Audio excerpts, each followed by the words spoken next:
Assalamualaikum warahmatullahi wabarakatuh. Salam sejahtera bagi kita semua. Anak-anakku sekalian, bagaimana kondisi kalian kali ini? Semoga saja masih dalam keadaan sehat walafiat serta tetap semangat di dalam belajar. Anak-anakku sekalian, pada pertemuan tahap yang kedua kali ini kita akan belajar tentang persatuan dan kesatuan dari masa ke masa. Dinamika persatuan dan kesatuan bangsa Indonesia. Dinamika persatuan dan kesatuan bangsa dapat dilihat dari perkembangan bentuk ketatanegaraan negara Indonesia yang dibagi menjadi beberapa periode sebagai berikut. Yang pertama, periode 18 Agustus 1945 sampai dengan 27 Desember 1949. Yang kedua, periode 27 Desember 1949 sampai 17 Agustus 1950. Yang ketiga, 17 Agustus 1950 sampai 5 Juli 1959. Yang keempat, periode 5 Juli 1959 sampai 11 Maret 1966. Dan yang kelima, periode 11 Maret 1966 sampai dengan 21 Mei 1998. Yang terakhir, periode 21 Mei 1998 sampai sekarang yang kita kenal dengan era reformasi. Yang pertama, periode 18 Agustus 1945 sampai 27 Desember 1949. Bentuk negara. Sesuai dengan pasal 1 ayat 1 Undang-Undang Dasar 1945 yang menyatakan negara Indonesia adalah negara kesatuan yang berbentuk republik. Bentuk pemerintahannya adalah republik. Sistem pemerintahannya adalah presidensil. Nah, di dalam sistem pemerintahan Republik Indonesia yang diatur di dalam Undang-Undang Dasar 1945 yang prinsip-prinsipnya sebagai berikut. Presiden memegang kekuasaan pemerintahan menurut Undang-Undang Dasar. Presiden dibantu oleh menteri-menteri negara dan menteri-menteri negara diangkat dan diberhentikan oleh presiden serta setiap menteri membidangi urusan tertentu di dalam pemerintahan. Nah, menurut pasal 4 aturan peralihan, selain menjalankan kekuasaan eksekutif, presiden juga menjalankan kekuasaan MPR dan DPR. Selain presiden dan wakil presiden, saat itu hanya ada Komite Nasional Indonesia Pusat yang kita kenal dengan KNIP yang berkedudukan sebagai pembantu presiden. Karena hal itulah, maka presiden menjalankan kekuasaan yang seluas-luasnya tanpa diimbangi dan diawasi oleh lembaga negara lainnya. Periode yang kedua, 27 Desember 1949 sampai 17 Agustus 1950. Bentuk negara adalah serikat atau federasi. Bentuk pemerintahannya republik dan sistem pemerintahnya adalah parlementer. Di dalam pelaksanaan pemerintahan yang berdasar pada konstitusi RIS ini tidak dapat berjalan lancar karena RIS bukanlah cita-cita bangsa Indonesia. Oleh karena itu muncul tuntutan-tuntutan dari berbagai negara bagian untuk kembali menjadi negara kesatuan. Negara-negara bagian yang tergabung dalam RIS hanya tinggal 3 negara, yaitu negara Republik Indonesia, negara Indonesia Timur, dan negara Sumatera Timur.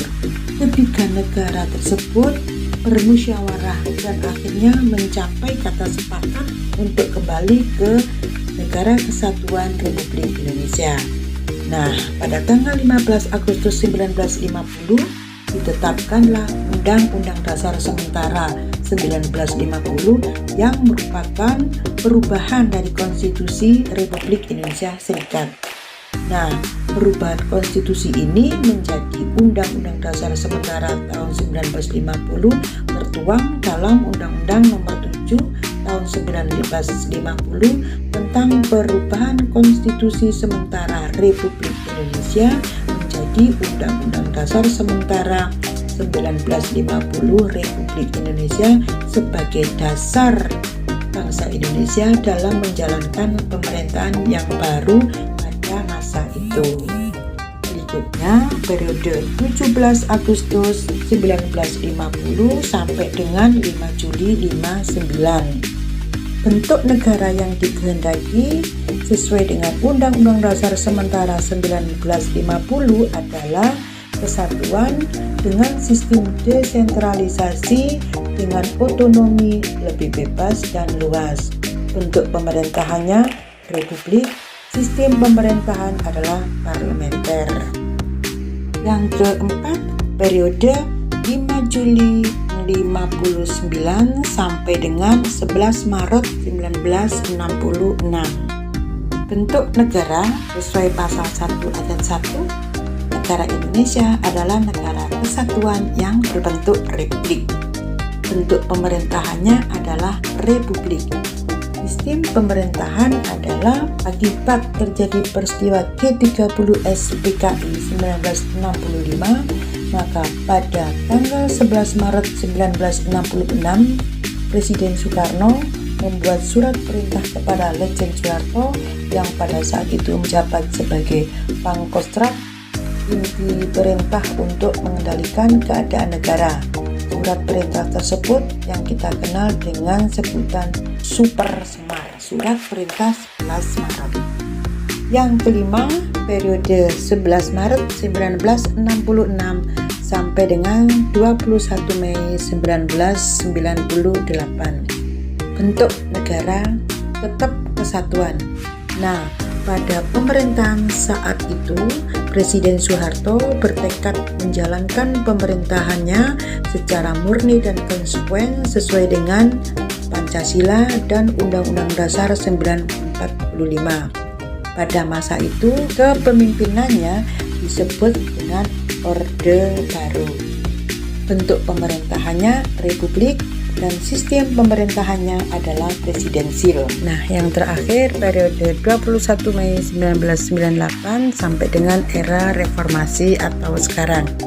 Pada tahun ini mulailah era reformasi.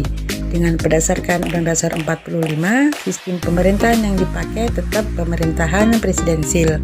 Namun, untuk mengembangkan sistem pemerintahan yang bersih dan demokratis, maka Undang-Undang Dasar 1945 mendapat amandemen. Dalam sejarah era reformasi, Undang-Undang Dasar 1945 telah mengalami 4 kali perubahan atau amandemen, sehingga dapat menciptakan sistem pemerintahan presidensial yang bersih dan demokratis. Adapun pokok-pokok sistem pemerintahan Republik Indonesia menurut Undang-Undang Dasar 45 amandemen adalah sebagai berikut. Yang pertama, Presiden adalah kepala negara, Presiden adalah kepala pemerintahan, Presiden mengangkat para menteri sebagai kabinet yang selanjutnya bertanggung jawab kepada Presiden. Yang keempat, Presiden dipilih secara langsung oleh rakyat dan tidak bertanggung jawab kepada DPR. Yang kelima, Presiden tidak bertanggung jawab kepada DPR, akan tetapi DPR memiliki kekuasaan mengawasi jalannya pemerintahan. Presiden dapat diberhentikan oleh MPR atas usul DPR apabila secara sah dan meyakinkan telah melanggar ketentuan konstitusi negara. Yang keenam, Presiden tidak dapat membubarkan DPR dan DPR memiliki fungsi pengawasan, legislasi, dan anggaran. Demikian tadi ulasan singkat tentang periode persatuan dan kesatuan bangsa Indonesia dari masa ke masa.